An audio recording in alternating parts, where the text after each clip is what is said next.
చిన్న చిన్న ఫంక్షన్స్ కి వచ్చిందే బుల్లమ్మ, ముసలాయన ఎక్కడున్నా చూస్తుందే వగలమ్మ.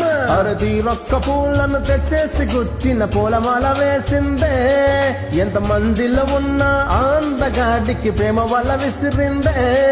కనుసైగ సరి నచ్చమాడి మరి బాధ్యతగా బుట్టలో వేసినదే. సీను మామ సీను మామ సీను మామ దూగలేదయ్యా, సున్న పోతుల ఎదిగిన మీకు సిగ్గులేదయ్యా. వాణి అక్క వందనాలక్క, ఆస్తి సగముగ బొక్కేస్తే ఫీల్ హవీజిట్టక్క. పెళ్ళికొచ్చిన పిల్లలు ఉంటే పెళ్ళెందుకు నీకు బేటే, మీ పెద్దలు ఎప్పుడు ఇంతే, మా పిల్లలు ప్రేమని పఠించుకోరే.